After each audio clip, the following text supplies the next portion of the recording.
All right, Miles, let's see what we got here. Sometimes this is a little slow to react. Um, so immediately, I'm starting from the start, and I know you thought you had a pretty good start, but I think we can make it a lot better. Um, this is an interesting start, but watch this back leg. You know, a good start, your back leg is responsible for 60% of the force coming out of the hole. And really, force is the component that changes momentum. And that has a huge carryover into your sprint. The best sprinters get to that first step the fastest. And what you have done, or you've been instructed to do, is take away your back leg for any kind of push. And the reason why I say that is your back leg is completely straight. There's no way you can push from a straight leg. That'd be like me asking you to do a vertical jump with two straight legs and you can't bend them. So just by bringing that back leg up and that front leg back a little bit, I think you'll get a much better push and create, I would say about a half a meter per second just by your first step, which is a considerable amount. And that's really where you get these guys that have horrible running form and still run really fast 40s. So you can see you're just leaning off and putting all your weight on your front leg and doing all driving with one leg.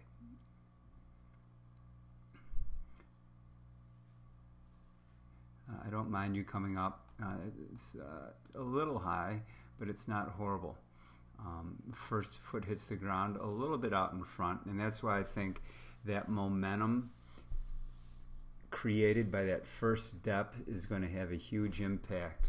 That way you've projected your hips further out in front, and this foot here will be more behind you and less deceleration. Anytime that foot lands out, even underneath your center mass and acceleration, you create some deceleration.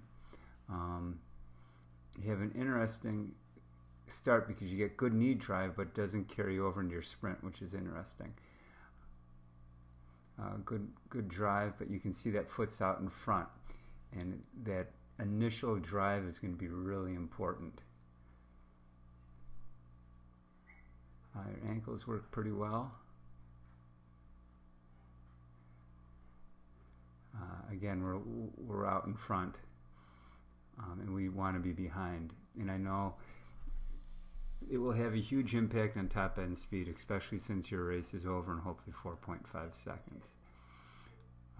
When we get to the back, we'll see some stuff there too. Good drive, but again, oops. So it happens when you have a really old computer. Out in front, big drive. And then we start to get into this, which we're going to see a lot of.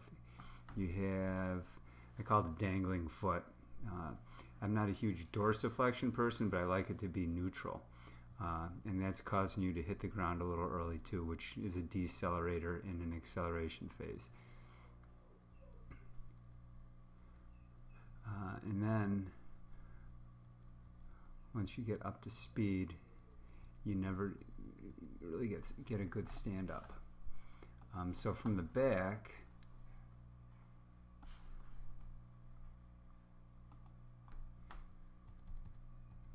again, you can see no push off that back leg.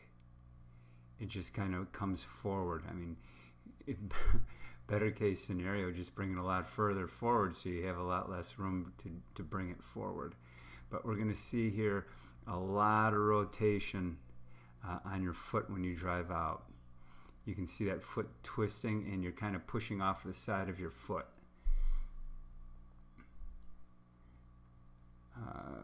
Good step there. You can hit, but watch the foot give a little bit and spin, which isn't horrible, but you can see here this hip drop, and in a perfect world those hips are going to stay level a little bit, but here's the wild step here. See how your hips stay level on that third step?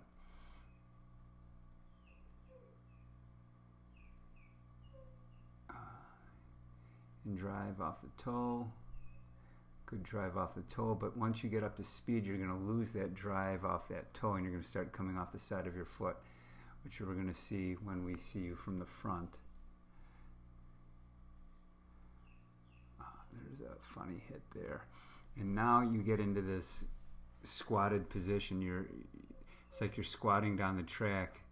You can see the hip drop here. We want to keep the hips level and then come up from that point.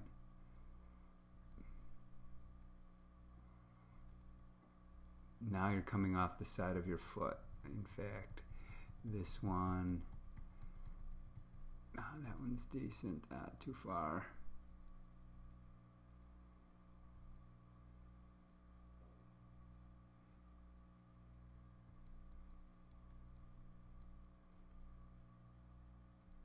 Come on. And right here's where you start to change at top end speed. You can see that you're kind of landing on the side of your foot now.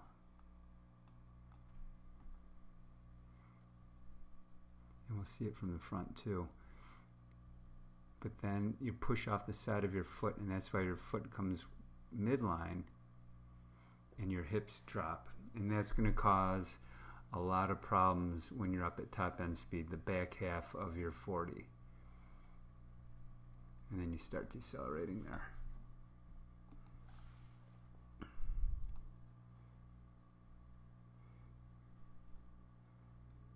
Okay, this is, we get to the side, and you did a nice job keeping it nice and close.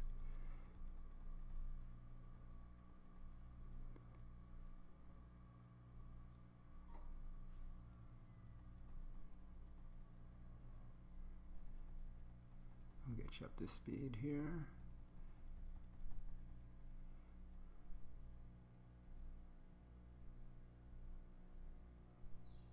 But see, you're kind of squatted down, and I know you squat a lot of weight, and that's why you're trying to find that power.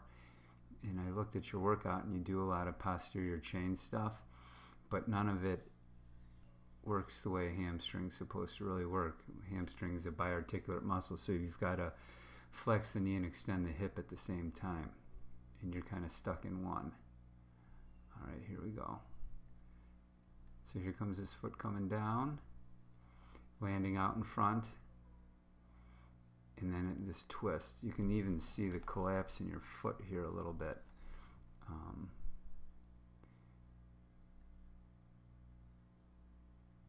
And that's as high as your knee makes it right there.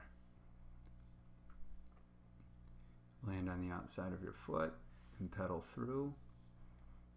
And you can see this side has a much higher knee drive than the right side.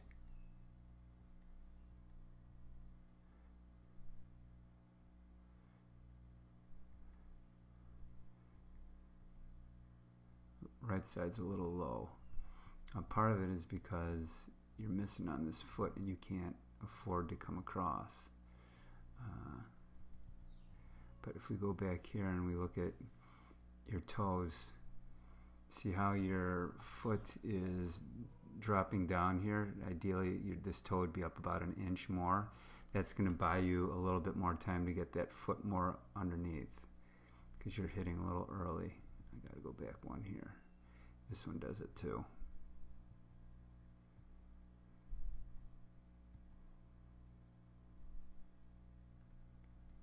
You can see how it's kind of dropping down and going to hit early, especially on the outside.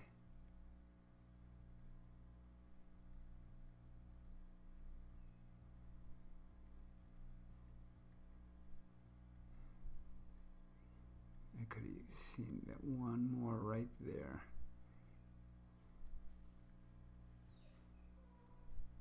You can see how this foot rotates out. We got to do a better job getting to that big toe. You can see the band drop here too. Let's look at it from the front.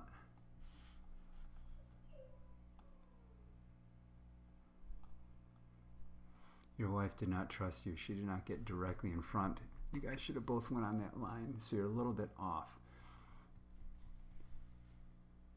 But you see how this foot kind of kicks through and it becomes a dangler across. That means you're not driving forward all the way, which is why you have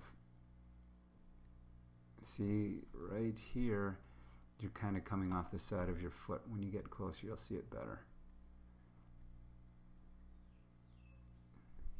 And I don't know if you're trying to avoid her or go down the line, but you kind of zigzag down the track. And again, we get this crazy bend here.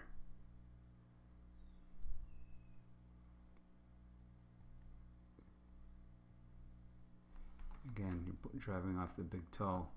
And we're missing the big toe. You're kind of coming off the side of your foot. I'm going to guess your second toe is longer than your big toe, which is okay. We just got to train around it.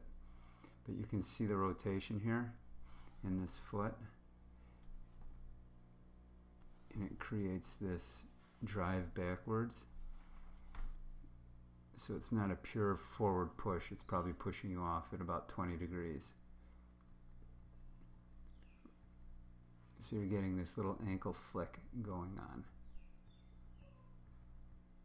And you can see the early hit on this right leg from it dropping down and just kind of plops into the ground.